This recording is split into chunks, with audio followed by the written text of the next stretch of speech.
This one is really important. When you care, show it. In the workplace, if someone does a great job, tell them they do a great job. If you appreciate someone you work with, tell them you appreciate them. We do not hear that often enough.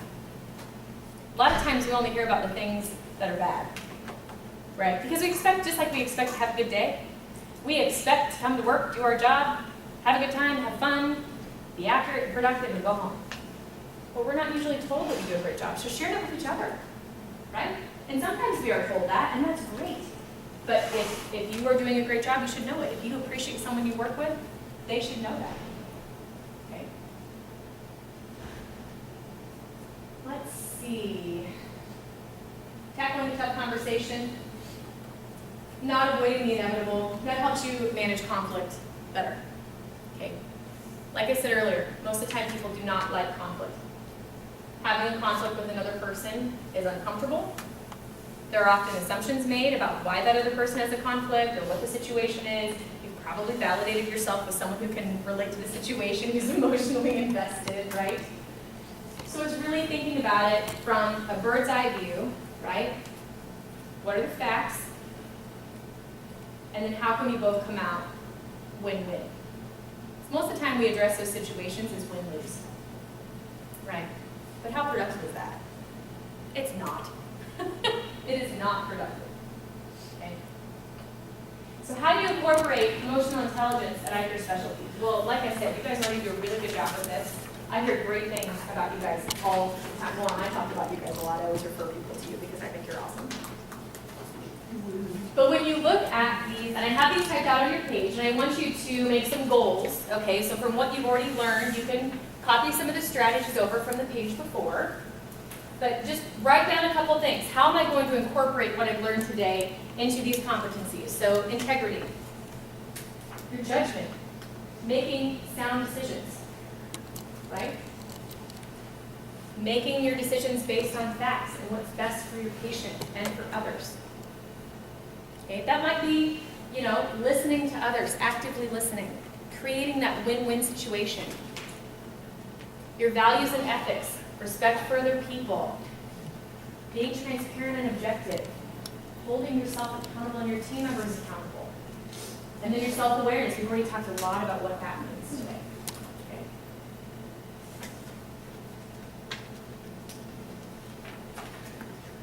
So if you haven't already, I want you to write down a couple goals. They can be a copy of the strategy you have on the page before. They don't have to be. If you want to come up with something on your own, you can say, I'm going to do this. That's great. Okay, I'm going to give you about 30 seconds to write 2 of those down.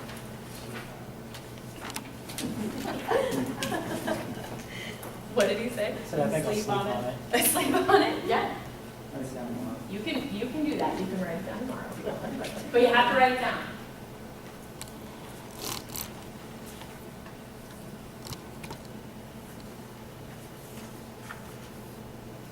All right, your next competency is compassion. Again, you guys do a great job with this. You do an awesome job. Patient services, listening and responding effectively to patients' questions. Resolving problems to the patient's satisfaction. Again, this could be something similar to what you put for integrity, but creating that win-win situation. Actively listening. Hospitality, maintaining those high standards and the quality of your service to other people. Your goal there might be working to improve my IQ through the strategies I've written down. Because working on improving your IQ will absolutely benefit this competency. And then empathy, we've talked about that. It's an awareness. And you guys nailed it. I mean, right here, it has an awareness of how others feel and how their actions make others feel. So you can think about the ripple effect. That's what I'm going to work on. I'm going to work on my ripple effect. What is the ripple effect that I'm creating for other people? And be aware of it. That can be a goal here. Competence, okay? It's your job knowledge. Procedures, materials, applying those knowledge to issues. Quality of work, producing your high quality of work that you guys do such a great job at ECS Specialties. Managing multiple projects, following details. Initiative. Carrying out detailed instructions. Making constructive suggestions, right? You can use some of the relationship management skills here. Okay? Tackling a tough conversation. Testing for accuracy. Make timing everything. If you make a constructive suggestion at the wrong time, whew, that might backfire on you, right? It might not be as productive as you intend it to be. So, that's absolutely applicable here. Showing flexibility. All important. The last one is commitment. So professionalism, you guys do such an amazing job. With this. Okay? Demonstrating openness and honesty. Remember being open and curious about other people? That was a strategy. Explaining your reasons behind your opinions. One of the strategies we didn't talk about was explain your choices or your decisions and why you made them. If you're telling a patient that they need a certain lens for their glasses or they need specific contacts, why? Why do you suggest that over something else? Because if that's more expensive, me as your patient, I want to know, why am I going to pay more for this than this one over here? Because to me, they're the same. Right. But what are the reasons for the gears turning in your brain to make the decision to recommend A over B? Development, improving yourself, improving people you work with. Again, you don't have to manage other people to develop other people. Okay? That's really important. So here's your wrap up for today. I'm 1 minute over, almost done.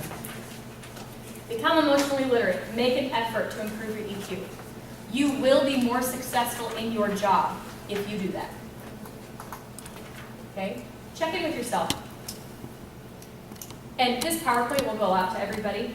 Okay, so don't feel like you have to write all of these down. So you'll get a copy of this. Check in with yourself. Get to the root of the emotion. Why do you feel the way you feel? It's not good, bad, or indifferent. It is what it is, and you have to work through it. Stop, think before acting, pause, and consider the best course of action. Use those strategies to give your brain time for that to get through the amygdala, that emotional center, into your frontal lobe where you're making logical decisions. Okay? Take full responsibility for your emotion. If you feel the way you feel, it is what it is. Right? Work through it. Awareness of other people's feelings. Develop skills to read emotional clues from coworkers. Again, the longer you work with someone, the better you're going to be at this. Right? Make an effort with people that you don't know as well to be aware of that. Understanding the structures in which you and others operate can influence emotions. Again, very similar to this first one, but be aware of other people. We talked about this win-win. A lot of us don't do that. We need to make a conscious effort to do that. And then seeking first to understand. Being open and curious about other people is a good thing, and it's okay to ask questions. Okay. All right.